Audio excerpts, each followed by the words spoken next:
आए प्रभ शरणागति कृपा निध दयाल।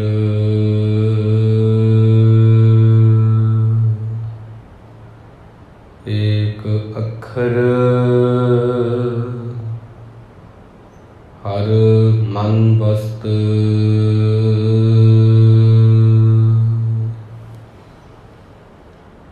नानक होत निहाल। एक अखर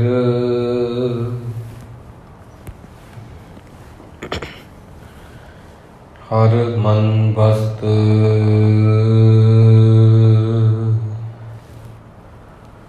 नानक होत निहाल।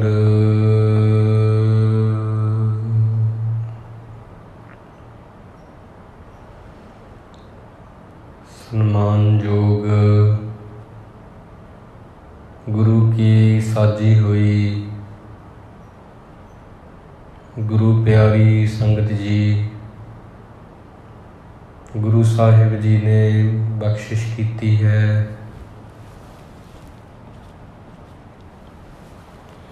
ये अनमोल घड़ियाँ गुरु जी के अंग संग होके गुरु जी की बाणी अते बाणी की विचार नूं सरवण करन दा कीमती समा सानू मालक जी ने बख्शिया है। ये वड्डे भागां दी निशानी है। सो गुरबाणी दी विचार नूं आरंभ की करिए। प्रथम सनिमर फतेह प्रवान करनी जी। वाहिगुरु जी का खालसा वाहिगुरु जी की फतेह।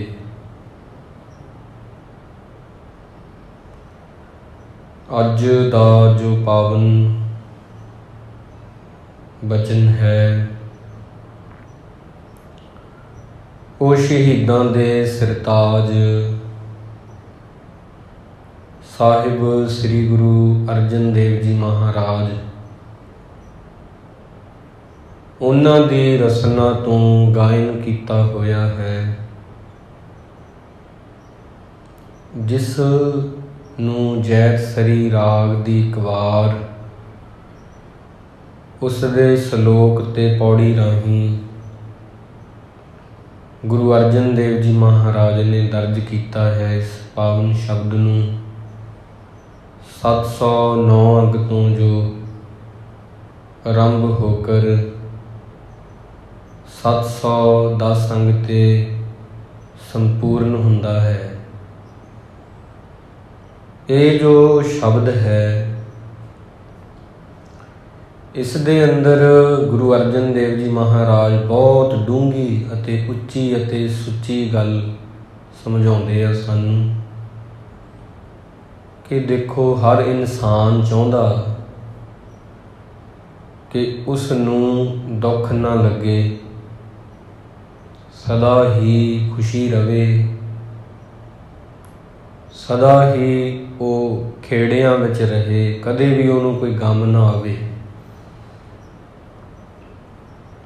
पर ये जो चीज़ां हुंदियां रहिंदियां ऊच नीच सुख दुख हासे रोने खिड़ना मरझाउणा संजोग विजोग ये सारियां चीज़ां चलदियां ने। पर जेकर इंसान उस बनाए हुए मालिक दी बंदगी करे वाहिगुरु परमेश्वर दी, ते फिर उन्होंने दुख ते सुख जिहड़े आ ये दोनों ही नहीं महसूस होंदे हैगे। इन्हां तो उपर वाली एक अवस्था इनू मौलाना रूमी जी कहते ने कि देह तो पार भी एक जगह है, मैं तुहानू उत्थे मिलांगा। दुख ते सुख तो पार एक जगह वा, ਮੈਂ ਤੁਹਾਨੂੰ ਉੱਥੇ ਮਿਲਾਂਗਾ। ਗੁਰੂ ਅਰਜਨ ਦੇਵ ਜੀ ਮਹਾਰਾਜ ਕਹਿੰਦੇ ਨੇ ਇਸ ਕਰਕੇ ਨਾ ਉਹ ਜਿਹੜੇ ਰੱਬ ਦੇ ਪਿਆਰੇ ਹੁੰਦੇ ਆ, ਨਾ ਤਾਂ ਉਹਨਾਂ ਨੂੰ ਦੁੱਖ ਲੱਗਦਾ ਕਿਸੇ ਚੀਜ਼ ਦਾ, ਨਾ ਹੀ ਸੁੱਖ ਲੱਗਦਾ ਕਿਸੇ ਚੀਜ਼ ਦਾ, ਨਾ ਹੀ ਖੁਸ਼ੀ ਹੁੰਦੀ ਆ ਮਿਲਣ ਦੀ ਕਿਸੇ ਦੀ, ਨਾ ਹੀ ਵਿਛੋੜੇ ਦਾ ਗਮ ਹੁੰਦਾ ਵਾ। ਜਿਸ ਬੰਦੇ ਨੂੰ ਕਿਸੇ ਚੀਜ਼ ਦੇ ਮਿਲਣ ਦੀ ਖੁਸ਼ੀ ਆ, ਚਾਅ ਵਾ, ਉਸੇ ਚੀਜ਼ ਦਾ ਵਿਛੋੜਾ ਪੈਣ 'ਤੇ, ਵਿਯੋਗ ਹੋਣ 'ਤੇ ਦੁੱਖ ਵੀ ਹੋਵੇਗਾ। ਪਰ ਜਿਸ ਨੂੰ ਮਿਲਣ ਦਾ ਚਾਅ ਨਹੀਂ, ਉਹਨੂੰ ਵਿਛੋੜੇ ਦਾ ਸੋਗ ਨਹੀਂ ਹੋ ਸਕਦਾ। ਇਸ ਨੂੰ ਲਾਭ ਹੁੰਦਿਆਂ ਦੇਖ ਕੇ ਬਹੁਤ ਜ਼ਿਆਦਾ ਚਾਅ ਹੁੰਦਾ, ਖੁਸ਼ੀ ਹੁੰਦੀ ਆ, ਅਤੇ ਜਦੋਂ ਨੁਕਸਾਨ ਹੋਊਗਾ ਉਸ ਬੰਦੇ ਦਾ ਅਤੇ ਉਹ ਹਾਏ ਹਾਏ ਵੀ ਕਹੂਗਾ। ਤਾਂ ਇਹਨਾਂ ਚੀਜ਼ਾਂ ਨੂੰ ਮਹਾਰਾਜ ਨੇ ਦੱਸਿਆ ਹੈ ਕਿ ਦਇਆ ਕਰਨੰ ਦੁੱਖ ਹਰਣੰ ਉਚਰਣੰ ਨਾਮ ਕੀਰਤਨ ਹੈ। ਤਾਂ ਉਹ ਰੱਬ ਦੇ ਜਿਹੜੇ ਬੰਦੇ ਹੁੰਦੇ ਆ, ਉਹ ਦਇਆ ਕਰਨੰ, ਉਸ ਦਇਆ ਦੇ ਸਾਗਰ, ਦੁੱਖਾਂ ਨੂੰ ਦੂਰ ਕਰਨ ਵਾਲੇ ਵਾਹਿਗੁਰੂ ਦਾ ਨਾਮ ਅਤੇ ਕੀਰਤਨ ਜਿਹੜਾ ਹੈ ਜਪਦੇ ਆ। ਉਸ ਮਾਲਕ ਨੂੰ ਇੰਨਾ ਯਾਦ ਕਰਦੇ ਆ। ਫਿਰ ਦਇਆਲ ਪੁਰਖ ਭਗਵਾਨੇ ਹੈ, ਫਿਰ ਵਾਹਿਗੁਰੂ ਦੀ ਇੰਨੀ ਕਿਰਪਾ ਹੋ ਜਾਂਦੀ ਆ, ਨਾਨਕ ਲਿਪਤ ਨ ਮਾਇਆ। ਉਹ ਰੱਬ ਦੇ ਜਿਹੜੇ ਪਿਆਰੇ ਆ, ਉਹ ਭਰਮਾਂ ਵਿੱਚ ਨਹੀਂ ਪੈ ਸਕਦੇ, ਭੁਲੇਖਿਆਂ ਵਿੱਚ ਨਹੀਂ ਪੈ ਸਕਦੇ।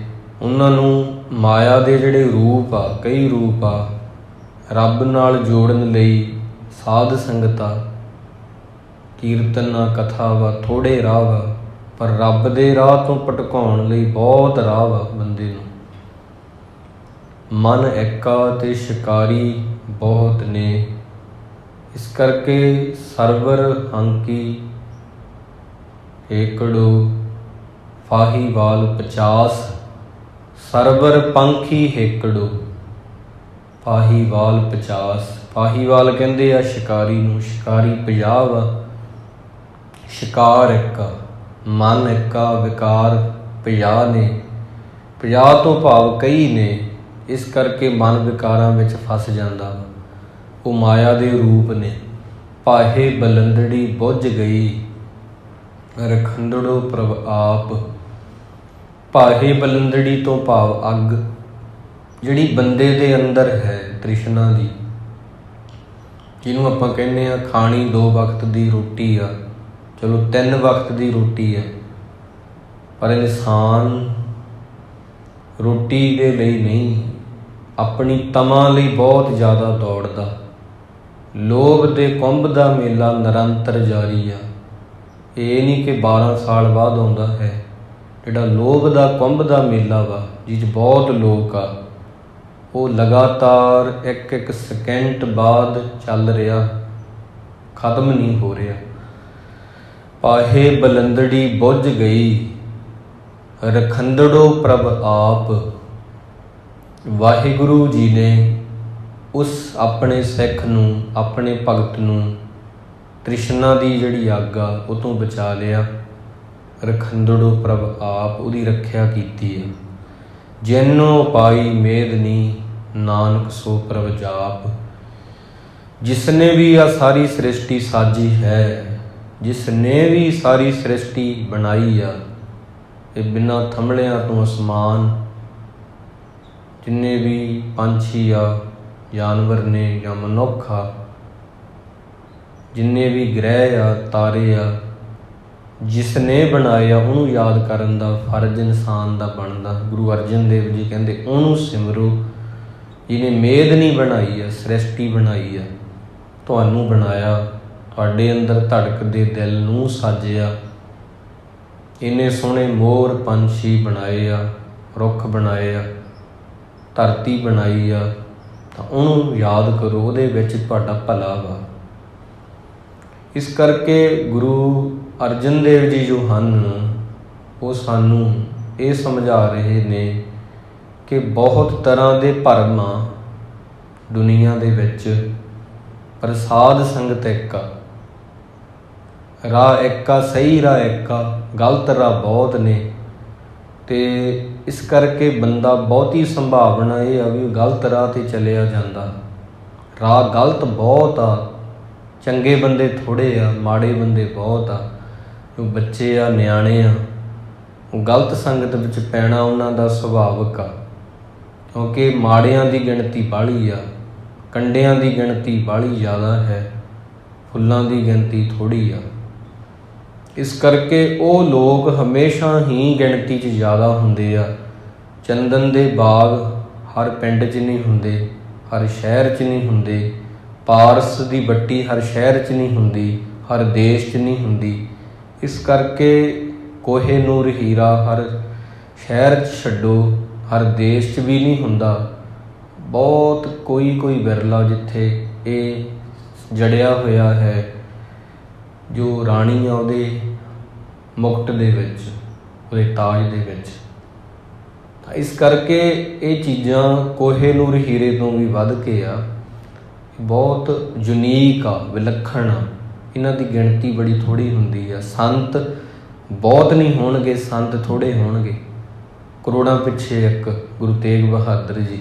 ਯੂਨੀਕ ਆ, ਜਿਹੜੀ ਯੂਨੀਕ ਚੀਜ਼ ਹੋਊਗੀ, ਵਿਲੱਖਣ ਹੋਊਗੀ, ਉਹ ਇੱਕ ਜਾਂ ਦੋ ਹੋਣਗੀਆਂ, ਬਹੁਤੀਆਂ ਨਹੀਂ ਹੋ ਸਕਦੀਆਂ।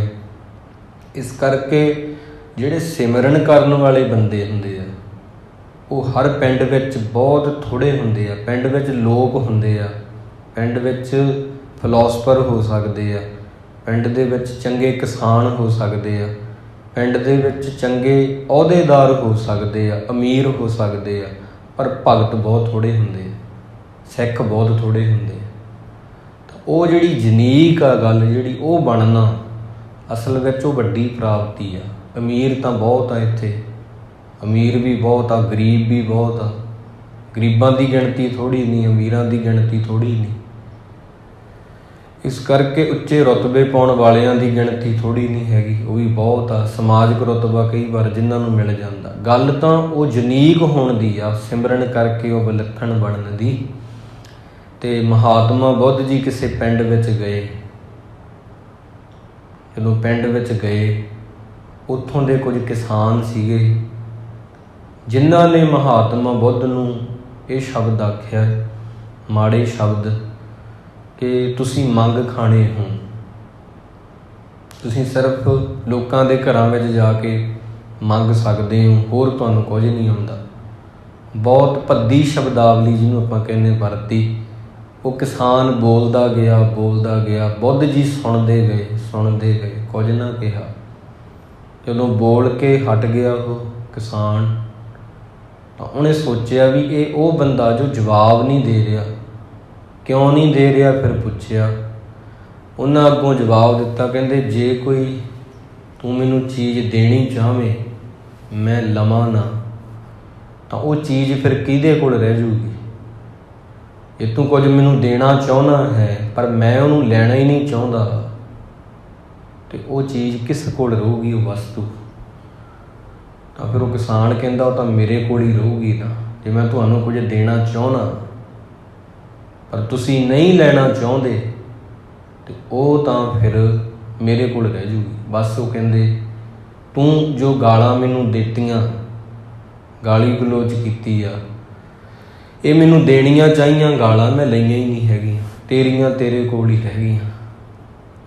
ਇਸ ਕਰਕੇ ਇਹੋ ਜਿਹੇ ਜਿਹੜੇ ਜਾਗੇ ਹੋਏ ਬੰਦੇ ਆ, ਆਖੇ ਕੀਤੇ ਬੁੱਧ, ਜਿੰਨੇ ਵੀ ਬੁੱਧ ਆ, ਮਹਾਤਮਾ ਬੁੱਧ ਵਰਗੇ ਰੱਬ ਦੇ ਸਾਜੇ ਹੋਏ ਆ ਇਹ, ਉਹਨਾਂ ਦੀ ਕਿਰਪਾ ਇਹਨਾਂ 'ਤੇ, ਬੁੱਧ 'ਤੇ। ਤਾਂ ਮਹਾਤਮਾ ਬੁੱਧ ਜੀ ਕਹਿਣ ਲੱਗੇ ਤੂੰ ਮੈਨੂੰ ਗਾਲਾਂ ਦੇਣੀਆਂ ਚਾਹੀਆਂ, ਮੈਂ ਲਈਆਂ ਹੀ ਨਹੀਂ, ਤੇਰੀਆਂ ਗਾਲਾਂ ਦਿੱਤੀਆਂ ਹੋਈਆਂ ਤੇਰੇ ਕੋਲ ਹੀ ਰਹਿ ਗਈਆਂ, ਮੇਰੇ ਤੱਕ ਪਹੁੰਚੀਆਂ ਨਹੀਂ ਅਜੇ, ਤਾਂ ਮੈਂ ਸ਼ਾਂਤ ਹਾਂ। ਹੁਣ ਇਹ ਅਵਸਥਾ ਨਾ ਕੇਵਲ ਕਿਤਾਬਾਂ ਪੜ੍ਹਨ ਨਾਲ ਬਣਦੀ ਆ,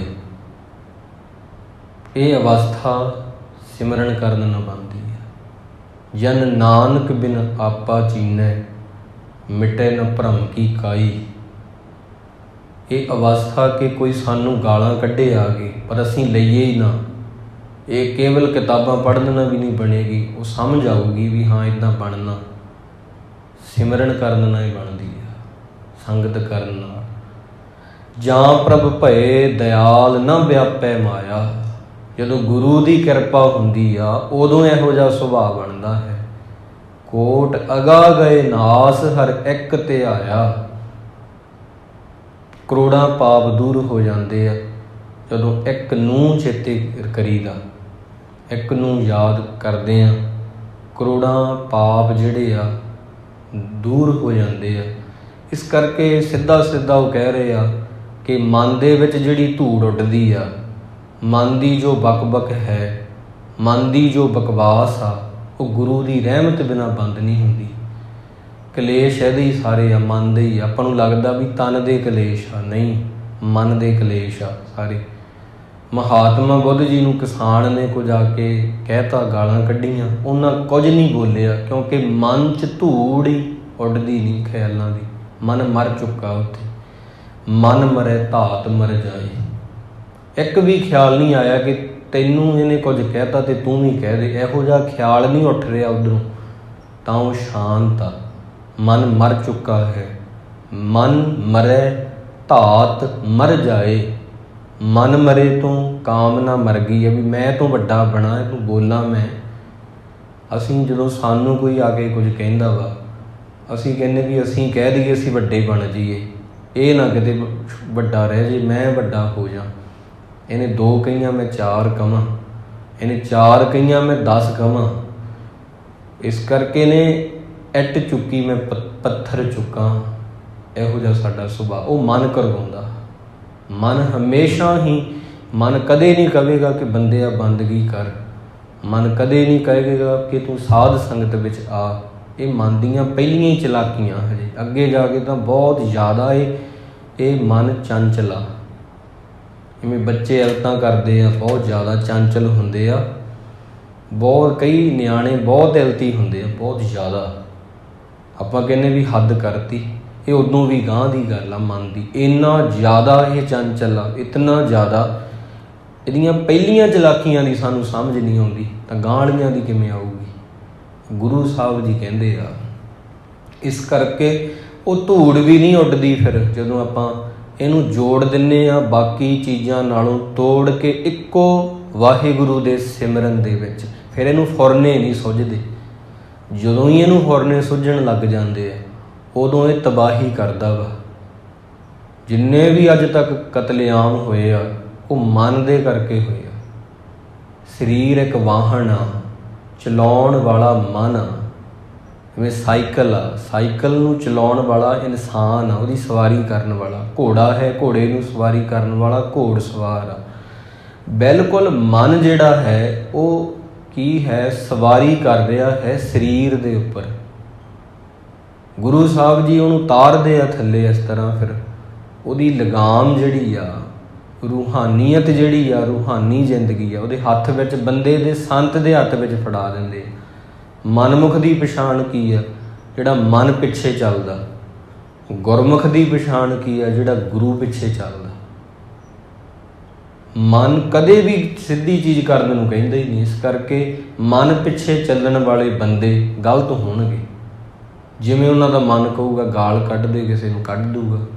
ਮਨ ਕਹੂਗਾ ਸੰਗਤ ਨਾ ਕਰ, ਸੌਂ ਜਾ, ਸੌਂ ਜੂਗਾ।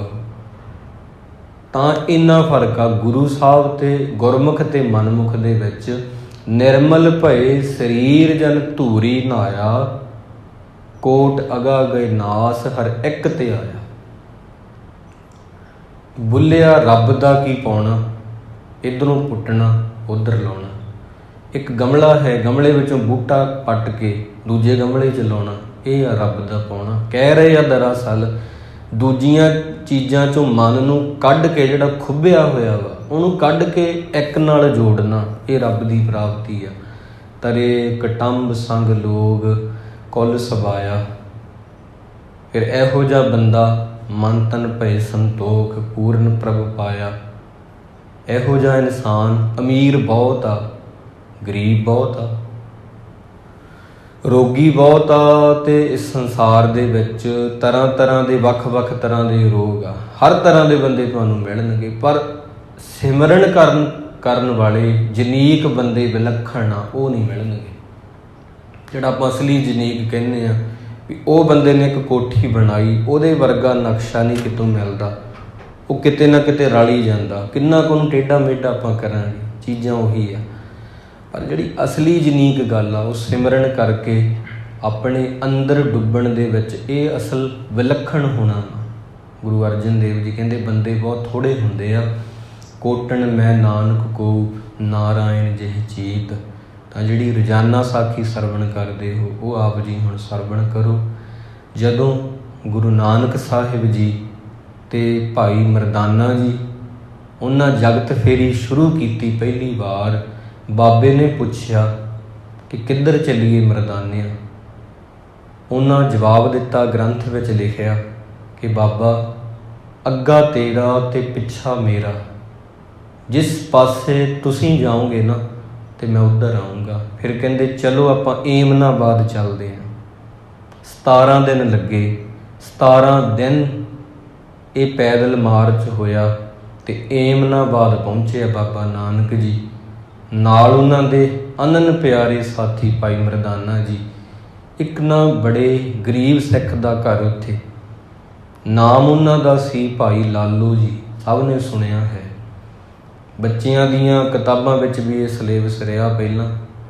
ਅਤੇ ਲਾਲੋ ਜੀ ਜਿਹੜੇ ਨੇ, ਉਹਨਾਂ ਦੇ ਬੂਹੇ 'ਤੇ ਜਾ ਕੇ ਦਰਵਾਜ਼ਾ ਖੜਕਾਇਆ, ਉਹਨਾਂ ਖੋਲ੍ਹਿਆ। ਫਕੀਰ ਹੀ ਸਮਝ ਲਿਆ ਕਿ ਚਲੋ ਸਾਧੂ ਸੰਤਾ ਕੋਈ ਦਰਵਾਜ਼ਾ ਖੋਲ੍ਹ ਕੇ ਅੰਦਰ ਲੈ ਆਇਆ। ਅੰਦਰ ਬਿਠਾਇਆ ਅਤੇ ਆਉਂਦਿਆਂ ਹੀ ਆਖਿਆ ਗੁਰੂ ਨਾਨਕ ਜੀ ਨੇ ਕਿ ਭਾਈ ਸਾਹਿਬ ਤੁਹਾਨੂੰ ਸਤ ਕਰਤਾਰ ਚੇਤੇ ਆਵੇ। ਆਮ ਬੰਦਾ ਇਹ ਅਸੀਸ ਦੇਵੇ, ਬਹੁਤ ਚੰਗੀ ਗੱਲ ਆ। ਇੱਕ ਅਸੀਸ ਹੁੰਦੀ ਆ ਤੇਰੀ ਉਮਰ ਲੰਮੀ ਹੋਵੇ, ਉਮਰ ਲੰਮੀ ਹੋਵੇ। ਇੱਕ ਅਸੀਸ ਹੁੰਦੀ ਆ ਤੂੰ ਪੈਸਾ ਇੰਨਾ ਆ ਜੇ ਰੱਖ ਰੱਖ ਭੁੱਲ ਜੇ, ਇੱਕ ਇਹ ਵੀ ਹੁੰਦੀ ਆ। ਇਹ ਅਸੀਸ ਜਿਹੜੀ ਤੈਨੂੰ ਸਤ ਕਰਤਾਰ ਚੇਤੇ ਆਵੇ, ਇਹ ਸਭ ਤੋਂ ਉੱਪਰਲੀ ਅਵਸਥਾ ਵਾਲਾ ਬੰਦਾ ਹੀ ਦੇ ਸਕਦਾ। ਜਿਹੜਾ ਖੁਦ ਇੱਥੇ ਪਹੁੰਚਿਆ ਹੋਇਆ ਉਹੀ ਕਹਿ ਸਕਦਾ। ਅਤੇ ਉਹਨਾਂ ਆਖਿਆ ਤੁਹਾਨੂੰ ਸਤ ਕਰਤਾਰ ਚੇਤੇ ਆਵੇ ਜੀ। ਜਦੋਂ ਗੇਟ ਵਿੱਚੋਂ ਲੰਘੇ ਪਹਿਲਾਂ ਹੀ ਆਖ ਦਿੱਤਾ। ਅਤੇ ਭਾਈ ਮਰਦਾਨਾ ਜੀ ਨੋਟ ਕਰਦੇ ਜਾਂਦੇ ਆ ਵੀ ਇਹ ਇੰਨਾ ਭੰਡਾਰਾ ਖੋਲ੍ਹਤਾ ਨਾ, ਕੋਈ ਗੱਲ ਆ ਇਹਦੇ ਪਿੱਛੇ, ਸਿੱਖ 'ਚ ਕੋਈ ਗੱਲ ਹੋਊਗੀ, ਇਸ ਬੰਦੇ ਵਿੱਚ ਜ਼ਰੂਰ ਕੋਈ ਗੱਲ ਆ। ਗੁਰੂ ਨਾਨਕ ਜੀ ਸਿੱਧਾ ਨਹੀਂ ਅੱਜ ਤੱਕ ਕਿਸੇ ਨੂੰ ਇਵੇਂ ਕਹਿ ਰਹੇ ਕਿ ਤੈਨੂੰ ਕਦੇ ਭੁੱਲੇ ਨਾ। ਅਸੀਸ ਬਹੁਤ ਵੱਡੀ ਸੀ। ਜੇ ਗੁਰੂ ਨਾਨਕ ਜੀ ਨੇ ਕਿਸੇ ਨੂੰ ਆਖਿਆ ਵੀ ਤੈਨੂੰ ਭੁੱਲੇ ਨਾ, ਤਾਂ ਉਹ ਭੁੱਲੂਗਾ ਨਹੀਂ ਫਿਰ ਰੱਬ। ਇਹ ਗੱਲ ਉਹਦੇ ਵਿੱਚ ਇੱਕ ਸਾਧ ਬਚਨ ਟਲਾਦਾ ਵਾਲੀ ਗੱਲ ਸੀ। ਫਿਰ ਉਹ ਅੱਗੇ ਜਾਂਦੇ ਆ। ਉਹ ਜਿਹੋ ਜਿਹੀ ਮੰਜੀ ਸੀ ਉਹਨਾਂ ਢਾਹ ਦਿੱਤੀ ਆ ਬਾਣ ਦੀ, ਜਿਹੋ ਜਿਹੀ ਮੰਜੀ ਸੀ ਉਹਨਾਂ ਦੇ ਘਰ ਵਿੱਚ ਢਹਾ ਦਿੱਤੀ ਆ। ਗੁਰੂ ਸਾਹਿਬ ਨੂੰ ਪਲੰਘ ਹੀ ਲੱਗਾ ਸੋਨੇ ਦਾ, ਸੱਜ ਗਏ ਉਹਦੇ 'ਤੇ ਮਹਾਰਾਜ। ਫਿਰ ਉਹ ਪੁੱਛਦੇ ਆ ਤੁਸੀਂ ਕੌਣ ਹੋ ਜੀ? ਗੁਰੂ ਨਾਨਕ ਸਾਹਿਬ ਜੀ ਕਹਿੰਦੇ ਅਸੀਂ ਦੁਨੀਆ ਫਿਰਨ ਵਾਸਤੇ, ਘੁੰਮਣ ਵਾਸਤੇ ਚੱਲੇ ਹੋਏ ਹਾਂ, ਪਰਦੇਸੀ ਹਾਂ, ਇੰਨਾ ਹੀ ਆਖਿਆ। ਅਤੇ ਉਹ ਕਹਿੰਦੇ ਮੈਂ ਸੁਣਿਆ ਹੈ, ਭਾਈ ਲਾਲੋ ਜੀ ਨੇ ਕਿਹਾ ਮੈਂ ਸੁਣਿਆ, ਕਵੀ ਸੰਤੋਖ ਸਿੰਘ ਜੀ ਲਿਖਦੇ ਆ, ਮੈਂ ਸੁਣਿਆ ਕਹਿੰਦੇ ਇੱਕ ਨਾਨਕ ਤਪਾ ਕੋਈ, ਇੱਕ ਨਾਨਕ ਤਪਾ ਕੋਈ, ਉਹ ਵੀ ਘਰ ਘਰ ਜਾ ਕੇ ਰੋਗੀਆਂ ਦੇ ਰੋਗ, ਸੋਗੀਆਂ ਦੇ ਸੋਗ ਦੂਰ ਕਰਦਾ ਹੈ। ਮਰਦਾਨਾ ਜੀ ਨੇ ਕਿਹਾ, ਭਾਈ ਸਾਹਿਬ ਨੇ ਕਹਿੰਦੇ ਉਹ ਹੀ, ਬਿਲਕੁਲ ਸਹੀ ਪਛਾਣਿਆ, ਇਹ ਉਹੀ ਨੇ। ਉਸ ਵਕਤ ਭਾਈ ਲਾਲੋ ਜੀ ਫਿਰ ਉੱਠ ਕੇ ਖੜ੍ਹੇ ਹੁੰਦੇ ਆ, ਕਹਿੰਦੇ ਵਾਕਈ ਤੁਸੀਂ ਉਹ, ਮੈਨੂੰ ਯਕੀਨ ਨਹੀਂ ਆਉਂਦਾ। ਤਾਂ ਇਹ ਪੁਰਾਣਾ ਸੰਬੰਧ ਸੀਗਾ। ਇੱਥੇ ਇਹ ਗੱਲ ਤੈਅ ਕਰਦੀ ਆ ਕਿ ਕੇਤਿਆਂ ਕੇ ਬਾਪ, ਕੇਤਿਆਂ ਕੇ ਬੇਟੇ, ਕੇਤੇ ਗੁਰ ਚੇਲੇ ਹੋਏ। ਇਹ ਇੱਥੇ ਗੱਲ ਤੈਅ ਹੋ ਗਈ। ਇੱਕ ਵਾਰ ਬਾਪ ਨਹੀਂ ਕੋਈ ਬਣਦਾ, ਬਹੁਤ ਵਾਰੀ ਬਣਦਾ। ਇੱਕ ਵਾਰੀ ਪੁੱਤਰ ਨਹੀਂ ਕੋਈ ਬਣਦਾ, ਬਹੁਤ ਵਾਰੀ ਬਣਦਾ। ਇੱਕ ਵਾਰੀ ਚੇਲਾ ਨਹੀਂ ਕੋਈ ਬਣਦਾ, ਬਹੁਤ ਵਾਰੀ ਬਣਦਾ। ਬਹੁਤ ਵਾਰੀ ਜਨਮ ਹੋਇਆ, ਮਰਨ ਹੋਇਆ, ਫਿਰ ਇੱਥੇ ਆਏ ਹਾਂ। ਬਾਣੀ ਇਹ ਕਹਿੰਦੀ ਆ ਬੰਦਾ ਜੋ ਮਰਜ਼ੀ ਸੋਚੇ, ਪੂਰਵ ਜਨਮ ਕੇ ਮਿਲੇ ਸੰਜੋਗੀ, ਪਰੰਤੇ ਕੋ ਨਾ ਸਹਾਈ। ਮਾਂ ਪਿਓ ਵੀ ਇਕੱਠੇ ਹੋਏ ਆ ਜੀ, ਮਿਲੇ ਆ, ਇਹ ਪੂਰਵਲੇ ਕਰਮ ਆ। ਪਰ ਹਾਂ ਉਹ ਅੰਤ ਸਮੇਂ ਨਹੀਂ ਸਹਾਈ ਹੋ ਸਕਦੇ, ਉਹਦੇ ਲਈ ਗੁਰੂ ਸਾਹਿਬ ਦੀ ਕਿਰਪਾ ਚਾਹੀਦੀ ਹੈ। ਅਤੇ ਫਿਰ ਉਹ ਕਹਿੰਦੇ ਮੈਂ ਭੋਜਨ ਛਕਾਉਣਾ। ਰਸੋਈ ਵਿੱਚ ਜਾਂਦੇ ਆ, ਜਿਹੋ ਜਿਹੀ ਉਹਨਾਂ ਦੀ ਰਸੋਈ ਆ, ਜੋ ਵੀ ਗਰੀਬ ਦੀ ਇੱਕ ਹੁੰਦੀ ਆ, ਉਹ ਜਾਂਦੇ। ਭਾਈ ਮਰਦਾਨਾ ਜੀ ਕਹਿੰਦੇ ਬਾਬਾ ਇਹ ਕੌਣ ਆ? ਇਹ ਪੁੱਛਿਆ ਸੀ, ਬਾਬਾ ਜੀ ਇਹ ਕੌਣ ਨੇ, ਗੁਰੂ ਜੀ ਇਹ ਕੌਣ ਨੇ? ਕਹਿਣ ਲੱਗੇ ਇਹਨਾਂ ਦੀ ਇੰਨੀ ਜ਼ਿਆਦਾ ਬੰਦਗੀ ਕੀਤੀ ਆ ਨਾ ਇਸ ਸਿੱਖ ਦੀ, ਭਾਈ ਲਾਲੋ ਜੀ ਦੀ। ਇਹ ਨਹੀਂ ਕਿ ਇਸੇ ਜਨਮ 'ਚ ਸਿੱਧਾ ਗੇਟ ਖੋਲ੍ਹਿਆ, ਗੇਟ ਖੋਲ੍ਹ ਕੇ ਕਹਿਤਾ ਤੈਨੂੰ ਉਹ ਭੁੱਲੇ ਹੀ ਨਾ। ਇਹ ਸਿੱਧੀ ਨਹੀਂ ਗੱਲ ਹੋ ਗਈ, ਇਹ ਬਹੁਤ ਬੰਦਗੀ ਕੀਤੀ ਆ, 9 ਤਰ੍ਹਾਂ ਦੀ ਭਗਤੀ ਕੀਤੀ ਇਹਨਾਂ, ਤੇ ਇਸ ਜਨਮ 'ਚ ਆ ਕੇ ਇਕੱਠੀ ਹੋ ਗਈ ਆ। ਜਿੱਦਾਂ ਇੱਕ ਥਾਲੀ ਹੋਵੇ, ਥਾਲੀ ਵਿੱਚ ਇੱਕ ਇੱਕ ਰਤਨ ਜਮ੍ਹਾਂ ਕਰਦੇ ਜਾਓ, ਹੀਰੇ। ਜਦੋਂ 9 ਤਰ੍ਹਾਂ ਦੇ ਰਤਨ ਜਮ੍ਹਾਂ ਹੋ ਜਾਣਗੇ, ਫਿਰ ਇੱਕ ਥਾਲੀ ਵਿੱਚ ਉਹ ਮੋਤੀ ਜਿਹੜੇ ਹੋਣਗੇ ਉਹਨਾਂ ਨੂੰ ਇੱਕ ਧਾਗੇ 'ਚ ਪਰੋ ਦਿਓ, ਇੱਕ ਮਾਲਾ ਬਣ ਜੂਗੀ। ਇਵੇਂ ਇਹਨਾਂ ਦੀ ਬੰਦਗੀ ਆ। ਤਾਂ ਕਹਿਣ ਲੱਗੇ ਬਾਬਾ ਜੀ ਉਹ ਕਿਹੜੀ 9 ਤਰ੍ਹਾਂ ਦੀ ਆ? ਕਹਿੰਦੇ ਇਹਨਾਂ ਦੇ ਭਗਤੀ ਦੇ ਕਰਮ 9 ਤਰ੍ਹਾਂ ਦੇ ਜਿਹੜੇ ਕੀਤੇ ਹੋਏ ਆ। ਫਿਰ ਉਹ ਭਾਈ ਮਰਦਾਨਾ ਜੀ ਨੂੰ ਉੱਥੇ ਦੱਸਿਆ ਵੀ ਕਿਹੜੇ ਕਿਹੜੇ ਕਿੱਦਾਂ ਦੀ ਭਗਤੀ ਇਹਨਾਂ ਕੀਤੀ ਆ। ਤੇ ਪਹਿਲਾਂ ਸਭ ਤੋਂ ਕਹਿੰਦੇ ਆ ਸਾਧ ਸੰਗਤ ਕਰਨੀ ਤੇ ਸਤ ਸੰਗਤ ਦੀ ਸੇਵਾ ਕਰਨੀ। ਪਹਿਲਾ ਬਚਨ ਆਖਿਆ, ਬਸ ਸਾਧ ਸੰਗਤ ਵਿੱਚ ਆ ਕੇ ਬਹਿਣਾ 1 ਨੰਬਰ ਦੀ ਭਗਤੀ ਆ। ਬਸ ਸੁਣਨਾ, ਕੁਝ ਵੀ ਨਾ ਕਰਨਾ, ਬਸ ਸੁਣਨਾ ਹੀ ਆ। ਸੁਣਿਆ ਸਿੱਧ ਪੀਰ ਸੁਰਨਾਥ ਪਹਿਲੀ ਪੌੜੀ, ਸੁਣਿਆ ਈਸਰ ਬਰਮਾ ਇੰਦ ਜਪਜੀ ਸਾਹਿਬ ਦੀ ਦੂਜੀ ਪੌੜੀ, ਸੁਣਿਆ ਸਤ ਸੰਤੋਖ ਗਿਆਨ ਤੀਜੀ ਪੌੜੀ, ਸੁਣਿਆ ਸਰਾ ਗੁਣਾ ਕੇ ਗਾ 4 ਪੌੜੀਆਂ ਚੌਥੀ ਪੌੜੀ। ਬਸ ਸੁਣਨਾ ਹੀ ਆ, ਹੋਰ ਨਹੀਂ ਕੁਝ ਕਰਨਾ, ਸੁਣਨਾ ਪਹਿਲੀ ਪੌੜੀ ਆ। ਇਹ ਭਗਤੀ ਵਿੱਚ ਹੀ ਆਉਂਦੀ ਹੈ। ਤੇ ਦੂਜੀ ਗੱਲ ਉਹ ਕਹਿੰਦੇ ਜਦੋਂ ਆ ਕੇ ਬਹਿ ਗਏ ਆਪਾਂ, ਹਰੀ ਦਾ ਇਤਿਹਾਸ ਪੂਰੇ ਇਕਾਗਰਤਾ ਨਾਲ ਸੁਣਨਾ। ਉਦੋਂ 2 ਕੰਨ ਜਿਹੜੇ ਆ ਇਹਨਾਂ ਨਾਲ ਨਹੀਂ, ਸਾਰਾ ਸਰੀਰ ਕੰਨ ਬਣ ਜੇ। ਇਹ ਇਹਨਾਂ ਕੀਤਾ ਹੋਇਆ ਭਾਈ ਲਾਲੋ ਜੀ ਨੇ, ਜਨਮਾਂ ਦੇ ਮੁਤਾਬਕ ਇੰਨੀ ਬੰਦਗੀ, ਇੰਨੇ ਗੁਣ ਆ ਇਹਨਾਂ 'ਚ। ਤਾਂ ਪੂਰੀ ਇਕਾਗਰਤਾ ਨਾਲ ਇਹ ਸੁਣਦੇ ਰਹੇ ਆ ਜੋ ਗੁਰੂ ਦੀਆਂ ਬਾਤਾਂ ਨੇ, ਪੂਰੀ ਇਕਾਗਰਤਾ ਨਾਲ ਸੁਣਨਾ। ਇੱਕ ਤਾਂ ਆਉਣਾ ਬਹਿਣਾ, ਦੂਜਾ ਹੈ ਸੁਣਨਾ, ਤੀਜਾ ਜਿਹੜੀ ਗੁਰੂ ਦੀ ਮੂਰਤੀ ਆ, ਗੁਰੂ ਕੀ ਮੂਰਤ ਆ, ਗੁਰ ਕੀ ਮੂਰਤ ਮਨ ਮੈਂ ਧਿਆਨ, ਗੁਰ ਕੈ ਸ਼ਬਦ ਮੰਤਰ ਮਨ ਮਾਨ। ਗੁਰੂ ਦੇ ਸ਼ਬਦ ਨੂੰ ਮੰਤਰ ਸਮਝ, ਇਹਦੋਂ ਉੱਪਰ ਕੁਝ ਨਹੀਂ ਹੈਗਾ, ਉਹਨੂੰ ਮਨ 'ਚ ਰੱਖ ਗੁਰੂ ਦੇ ਸ਼ਬਦ ਨੂੰ। ਭਾਈ ਗੁਰਦਾਸ ਜੀ ਕਹਿੰਦੇ ਆ ਗੁਰਸਿੱਖ ਆਸ਼ਿਕ ਸ਼ਬਦ ਕੇ। ਭਾਈ ਲਾਲੋ ਜੀ ਸ਼ਬਦਾਂ ਦੇ ਆਸ਼ਿਕ ਆ। ਸ਼ਬਦਾਂ ਦੇ ਆਸ਼ਿਕ ਮਤਲਬ ਗੁਰੂ ਸਾਹਿਬ ਦਾ ਜਿਹੜਾ ਮੰਤਰ ਆ, ਵਾਹਿਗੁਰੂ ਸ਼ਬਦ ਆ ਇੱਕ, ਉਹਦੇ ਆਸ਼ਿਕ ਆ, ਤੇ ਉਹ ਮਨ 'ਚ ਰੱਖਦੇ ਆ। ਆਸ਼ਿਕ ਦਾ ਭਾਵ ਇਹ ਆ ਵੀ ਉਹ ਜਿਹੜੇ ਪ੍ਰੇਮ ਜਿਹਦੇ ਨਾਲ ਹੁੰਦਾ ਬੰਦਾ ਭੁੱਲਦਾ ਨਹੀਂ, ਫਿਰ ਉਹ ਮੁੜ ਮੁੜ ਚੇਤੇ ਆਉਂਦਾ। ਵਾਹਿਗੁਰੂ ਇਹਨਾਂ ਨੂੰ ਮੁੜ ਮੁੜ ਚੇਤੇ ਆਉਂਦਾ, ਇਹਨਾਂ ਦਾ ਉਹ ਮੰਤਰ ਨਾਲ ਪਿਆਰ ਆ। ਤੇ ਚੌਥੇ ਤਰ੍ਹਾਂ ਦੀ ਉਹ ਬੰਦਗੀ ਹੁੰਦੀ ਆ, ਚੌਥਾ ਭਗਤੀ ਦਾ ਰੂਪ ਆ ਵੀ ਆਪਾਂ ਮੁੱਖ ਨਾਲ ਕੁਝ ਕਹੀਏ। ਇੱਕ ਤਾਂ ਊਂ ਆ ਵੱਲੋਂ ਕਹਿਤਾ ਵਾਹਿਗੁਰੂ, ਇੱਕ ਇਉਂ ਕਹੀਏ ਵੀ ਲੂੰ ਕੰਡੇ ਖੜੇ ਕਰ ਦੇਵੇ, ਰੋਮ ਰੋਮ ਹਰ ਧਿਆਵੇ। ਚੌਥਾ ਨੰਬਰ ਜਿਹੜਾ ਭਗਤੀ ਦਾ ਵੀ ਇੰਨੇ ਪਿਆਰ ਨਾਲ ਕਹੋ ਸਰੀਰ ਦੇ ਜਿਹੜੇ ਰੋਮ ਆ ਉਹ ਖੜੇ ਹੋ ਜਾਣ। ਜਿਵੇਂ ਭਾਈ ਨੰਦ ਲਾਲ ਸਾਹਿਬ ਜੀ ਨੇ ਮੰਗਿਆ ਸੀ ਇੱਕ ਵਾਰ, ਗੁਰੂ ਗੋਬਿੰਦ ਸਿੰਘ ਜੀ ਮਹਾਰਾਜ ਕਹਿਣ ਲੱਗੇ ਨੰਦ ਲਾਲ ਜੀ ਅੱਜ ਕੁਝ ਮੰਗ ਸਕਦੇ ਹੋ, ਮੰਗ ਲਓ। ਕਹਿਣ ਲੱਗੇ ਜੇ ਦੇਣਾ ਹੀ ਆ, ਜਿੰਨੇ ਪਿੰਡੇ ਤੇ ਵਾਲ ਆ ਸਰੀਰ ਤੇ ਉਹਨਾਂ ਨੂੰ ਜੀਭ ਲਾ ਦਿਓ। ਪੁੱਛਿਆ ਸੀ ਕੀ ਕਰੋਗੇ ਉਹਦੇ ਨਾਲ? ਇੰਨੀਆਂ ਜੀਭਾਂ ਲੈ ਕੇ ਕੀ ਕਰੋਗੇ? ਕਹਿੰਦੇ ਇੰਨੀਆਂ ਜੀਭਾਂ ਨਾਲ ਇੱਕੋ ਗੱਲ ਹੀ ਆਖਣੀ ਆ, ਧੰਨ ਗੁਰੂ ਗੋਬਿੰਦ ਸਿੰਘ ਜੀ।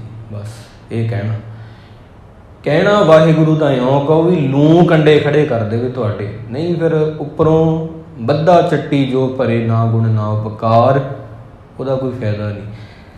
ਤੇ 5ਵੇਂ ਨੰਬਰ ਦੀ ਜਿਹੜੀ ਬੰਦਗੀ ਆ, 9 ਤਰ੍ਹਾਂ ਦੀ ਮਹਾਰਾਜ ਨੇ ਦੱਸੀ ਹੈ। ਗੁਰੂ ਨਾਨਕ ਸਾਹਿਬ ਜੀ ਨੇ ਫਿਰ ਭਾਈ ਮਰਦਾਨਾ ਜੀ ਨੂੰ, ਉਹ ਤਾਂ ਰੋਟੀ ਬਣਾਉਣ ਚਲੇ ਗਏ ਨਾ ਭਾਈ ਲਾਲੋ ਜੀ, ਜਿਹੋ ਜਿਹਾ ਸੀ ਭੋਜਨ ਵੀ ਸਾਧੂ ਸੰਤਾਂ ਵਿਸ਼ਕਾਵਾਂ, ਤਾਂ ਪਿੱਛੋਂ ਇਹ ਗੱਲਾਂ ਹੋ ਰਹੀਆਂ। ਕਹਿੰਦੇ ਮਨ ਨੂੰ ਬੰਦਾ ਰੋਕ ਕੇ ਰੱਖੇ ਮਾੜੀਆਂ ਚੀਜ਼ਾਂ ਹੋਣ ਤੋਂ। ਚਲੋ ਕੁਝ ਗੁਰੂ ਦੀ ਕਿਰਪਾ ਵੀ ਆ, ਪਰ ਫਿਰ ਵੀ ਰੋਕਣ ਦੀ ਇੱਕ ਕੋਸ਼ਿਸ਼ ਕਰੇ। ਹੋਣਾ ਉਹ ਆ ਜੋ ਉਹਨੂੰ ਮਨਜ਼ੂਰ ਆ, ਚੱਲਣੀ ਤਾਂ ਉਹਦੀ ਮਰਜ਼ੀ ਆ, ਪਰ ਫਿਰ ਵੀ ਇੱਕ ਕੋਸ਼ਿਸ਼ ਜ਼ਰੂਰ ਕਰਨੀ ਬਣਦੀ ਹੁੰਦੀ ਆ, ਤੇ ਉਹ ਇਹਨਾਂ ਕੀਤੀ ਆ। ਤੇ 6ਵਾਂ ਨੰਬਰ ਹਾਨੀ ਲਾਭ ਬਰਾਬਰ ਹੋਵੇ। ਉਹ ਬੰਦੇ ਨੂੰ ਨੁਕਸਾਨ ਹੋ ਗਿਆ ਕਵੇ ਚੱਲ ਕੋਈ ਨਾ, ਲਾਭ ਹੋ ਗਿਆ ਫਿਰ ਵੀ ਕਵੇ ਚੱਲ ਕੋਈ ਨਾ, ਲਾਭ ਹੀ ਹੈ, ਅੱਜ ਲਾਭ ਆ ਕੱਲ੍ਹ ਨੂੰ ਹਾਨੀ ਆ। ਇਸ ਤਰ੍ਹਾਂ ਫਿਰ 7ਵਾਂ ਨੰਬਰ ਹੈ ਕਿ ਆਪਣੇ ਮਨ ਦੇ ਵਿੱਚ ਕਦੇ ਵੀ ਕਿਸੇ ਬਗਾਨੇ ਬੰਦੇ ਬਾਰੇ ਬੁਰਾ ਨਾ ਸੋਚੇ। ਓਪਰੇ ਬੰਦੇ ਬਾਰੇ, ਬਗਾਨੇ ਬੰਦੇ ਬਾਰੇ, ਪਰ ਕਾ ਬੁਰਾ ਨਾ ਰਾਖੋ ਚੀਤ, ਤੁਮ ਕੋ ਦੁੱਖ ਨਹੀਂ ਭਾਈ ਮੀਤ। ਇਹ ਅਵਸਥਾ ਜਿਹਨੂੰ ਕਹਿੰਦੇ ਆ ਵੀ ਕਿਸੇ ਬਾਰੇ ਬੁਰਾ ਖਿਆਲ ਨਾ ਲਿਆਈ ਮਨ 'ਚ, ਉਹਦੇ ਵਿੱਚ ਰੱਬ ਵਸਦਾ। 7ਵਾਂ ਨੰਬਰ ਇਹ ਹੋਇਆ। 8ਵਾਂ ਨੰਬਰ ਪੂਰਾ ਭਰੋਸਾ ਰੱਖੇ ਵਾਹਿਗੁਰੂ ਪਰਮੇਸ਼ਰ 'ਤੇ ਵੀ ਹਾਂ ਉਹ ਹੈ, ਮੈਂ ਚਿੰਤਾ ਨਹੀਂ ਕਰਨੀ, ਉਹ ਹੈ, ਕੁਝ ਵੀ ਹੋ ਗਿਆ ਉਹ ਰੱਖ ਲੇਗਾ ਮੈਨੂੰ। 9ਵਾਂ ਨੰਬਰ ਸਾਰਿਆਂ ਵਿੱਚ ਇੱਕ ਵਰਤ ਰਹੀ ਸ਼ਕਤੀ ਜਿਹੜੀ ਆ ਉਹਨੂੰ ਮਹਿਸੂਸ ਕਰੇ। ਇਹ ਕਵੇ ਵੀ ਸਭ ਮੈਂ ਜੋਤ ਜੋਤ ਹੈ ਸੋਏ। ਮੰਨ ਲਈ ਇਸ ਗੱਲ ਨੂੰ ਕਿ ਸਾਰਿਆਂ ਨੂੰ ਚਲਾਉਣ ਵਾਲਾ ਇੱਕ ਹੀ ਆ, ਬਣਾਉਣ ਵਾਲਾ ਇੱਕ ਆ, ਪਾਲਣ ਵਾਲਾ ਇੱਕ ਆ ਅਤੇ ਮਾਰਨ ਵਾਲਾ ਵੀ ਇੱਕ ਆ।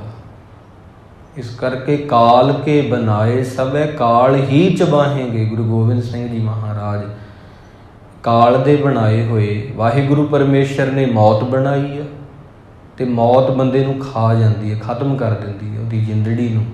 ਇਸ ਕਰਕੇ ਇਹ 9 ਚੀਜ਼ਾਂ ਉੱਥੇ ਦੱਸੀਆਂ। ਇਹ ਹੁਣ ਇੱਕ ਇੱਕ ਗੱਲ ਨੂੰ ਬਹੁਤ ਸਮਾਂ ਚਾਹੀਦਾ ਜੇ ਆਪਾਂ ਇਹਨੂੰ ਵਿਸਥਾਰ ਨਾਲ ਸਮਝਣਾ ਹੋਵੇ। ਇਹ ਤਾਂ ਇੱਕ ਕੋਸ਼ਿਸ਼ ਹੁੰਦੀ ਆ, ਕਥਾ ਅਸਲ ਵਿੱਚ ਕੋਸ਼ਿਸ਼ ਆ ਵੀ ਤੁਸੀਂ ਆਪਣੇ ਆਪ ਨਾਲ ਬਹਿਣ ਲੱਗ ਜਾਓ। ਜਿਹੜੀ ਆਪਾਂ ਅੱਧਾ ਘੰਟਾ ਕੁਝ ਵੀ ਆਪਾਂ ਸੁਣਦੇ ਹਾਂ, ਉਹਦਾ ਜਿਹੜਾ ਤੱਤ ਸਾਰੇ ਹੁੰਦਾ ਵੀ ਹੁਣ ਤੁਸੀਂ ਸੁਣ ਲਿਆ, ਹੁਣ ਤੁਸੀਂ ਸਿਮਰਨ ਕਰਨ ਲਈ ਬਹਿ ਜਾਓ। ਉਹ ਤਿਆਰੀ ਹੁੰਦੀ ਪਹਿਲਾਂ। ਜਿਸ ਤਰ੍ਹਾਂ ਸ਼ਾਸਤਰੀ ਸੰਗੀਤ ਜਿਹੜੇ ਸਮਝਦੇ ਆ ਇਸ ਗੱਲ ਨੂੰ ਉਹ ਸਮਝਣਗੇ। ਜਿਹੜੇ ਸ਼ਾਸਤਰੀ ਸੰਗੀਤ ਆ ਉਹਦੇ ਵਿੱਚ ਜੋ ਸਾਜ਼ ਆ ਉਹਨਾਂ ਨੂੰ ਘੰਟਾ ਪਹਿਲਾਂ ਸੌਰੀ ਕਰੀ ਜਾਂਦੇ ਆ। ਸੰਗੀਤ ਨਹੀਂ ਸ਼ੁਰੂ ਹੁੰਦਾ ਪਹਿਲਾਂ 1 ਘੰਟਾ ਲਾਉਂਦੇ ਆ ਸਟੇਜ 'ਤੇ ਬਹਿ ਕੇ ਵੀ ਇੱਕ ਤਾਲ ਦੂਜੀ ਤਾਲ ਨਾ ਮਿਲੇ, ਸੁਰ ਹੋਵੇ। ਉਹ ਘੰਟਾ ਕੁ ਤਾਂ ਪਹਿਲਾਂ ਵੈਸੇ ਹੀ ਤਿਆਰੀ ਹੁੰਦੀ ਆ। ਸੰਗੀਤ ਤਾਂ ਘੰਟੇ ਬਾਅਦ ਸ਼ੁਰੂ ਹੁੰਦਾ। ਕਥਾ ਤਾਂ ਇੱਕ ਤਿਆਰੀ ਹੁੰਦੀ ਆ, ਕੀਰਤਨ ਇੱਕ ਤਿਆਰੀ ਹੁੰਦੀ ਆ ਕਿ ਮਨ ਅੱਗੇ ਸਿਮਰਨ ਕਰਨ ਲੱਗ ਜੇ। ਇਸ ਤਰ੍ਹਾਂ ਇਹ ਉਦਾਹਰਨ ਆ। ਤਾਂ ਇਹ ਸਾਰੀਆਂ ਚੀਜ਼ਾਂ ਜਾ ਕੇ ਅੱਗੇ ਸਿਮਰਨ ਦੇ ਨਾਲ ਜੁੜਦੀਆਂ ਨੇ ਅਤੇ ਉਹ ਬੰਦਾ ਗੁਰੂ ਨਾਨਕ ਸਾਹਿਬ ਜੀ ਕਹਿੰਦੇ, ਭਾਈ ਮਰਦਾਨਾ ਜੀ, ਜਿਹੜਾ ਇਹ 9 ਚੀਜ਼ਾਂ ਕਰ ਲੈਂਦਾ ਹੈ, ਤਰੇ ਕਟੰਬ ਸੰਗ ਲੋਗ ਕੁਲ ਸਬਾਇਆ। ਉਹ ਆਪ ਵੀ ਤਰਦਾ, ਉਹਦੀਆਂ ਕੁਲਾਂ ਵੀ ਤਰਦੀਆਂ ਅਤੇ ਉਹ ਸਾਰੇ ਪਿੰਡ ਨੂੰ ਵੀ ਤਾਰ ਦਿੰਦਾ ਹੈ। ਇਸ ਤਰ੍ਹਾਂ ਦਾ ਉਹ ਬੰਦਾ ਹੁੰਦਾ। ਭਾਈ ਮਰਦਾਨਾ ਜੀ ਨੇ ਆਪਣਾ ਮਸਤਕ ਗੁਰੂ ਨਾਨਕ ਜੀ ਦੇ ਕਦਮਾਂ 'ਤੇ ਰੱਖ ਦਿੱਤਾ। ਆਖਿਆ ਬਾਬਾ ਜੀ ਵਾਕਈ ਇਹ ਧੰਨ। ਭਾਈ ਲਾਲੋ ਜੀ ਨੂੰ ਕਹਿਤਾ ਨਾ ਵੀ 9 ਤਰ੍ਹਾਂ ਦੀ 9 ਗੁਣ ਹੋ ਗਏ ਇਕੱਠੇ, 9 ਗੁਣ ਇਕੱਠੇ ਹੋ ਗਏ। ਵੱਡੇ ਗੁਣ, ਛੋਟੇ ਗੁਣ ਨਹੀਂ, ਵੱਡੇ ਗੁਣ, ਬਹੁਤ ਵੱਡੇ। ਵਿਣ ਗੁਣ ਕੀਤੇ ਭਗਤ ਨਾ ਹੋਏ। ਗੁਣਾਂ ਨਾਲ ਹੀ ਭਗਤੀ ਹੁੰਦੀ ਆ। ਇਹਨਾਂ ਕੋਲ ਗੁਣ ਆ ਤਾਂ ਹੀ ਇਹ ਭਗਤ ਆ। ਅਤੇ ਮੱਥਾ ਟੇਕਿਆ। ਫਿਰ ਉਹ ਰਸੋਈ 'ਚ ਉਹ ਆਪਦਾ ਭੋਜਨ ਬਣਾ ਰਹੇ ਆ। ਪਿੱਛੋਂ ਵਾਰਤਾਲਾਪ ਹੋਈ, ਅੱਗੇ ਕੀ ਹੋਇਆ ਕੱਲ੍ਹ ਦੇ ਦੀਵਾਨ ਵਿੱਚ, ਅੱਜ ਦੇ ਦੀਵਾਨ ਜਿਤਨਾ ਹੀ। ਗੁਰੂ ਸਾਹਿਬ ਕਿਰਪਾ ਕਰਨ, ਕੀਤੀ ਵਿਚਾਰੇ ਹਿਰਦਿਆਂ 'ਚ ਵਸੇ। ਸ਼ਬਦਾਂ ਦੀ ਕਮਾਈ ਕਰਕੇ ਉੱਚੇ ਸੁੱਚੇ ਬਣੀਏ, ਵੱਡਿਆਂ ਦਾ ਸਤਿਕਾਰ ਕਰੀਏ, ਛੋਟਿਆਂ ਨਾਲ ਪਿਆਰ ਕਰੀਏ, ਭੁੱਲ ਚੁੱਕ ਦੀ ਖਿਮਾ। ਆਓ ਜੀ ਵਾਹਿਗੁਰੂ ਕਹੀਏ ਜੀ ਉਸ ਮਾਲਕ ਦੇ ਪਿਆਰ ਵਿੱਚ ਆ ਕੇ। ਵਾਹਿਗੁਰੂ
ਇਹੋ ਸੱਜਣ ਅਸੀਸੜੀਆਂ ਜਿਉ ਹੋਵੇ ਸਾਹਿਬ ਸੋ ਮੇਲ।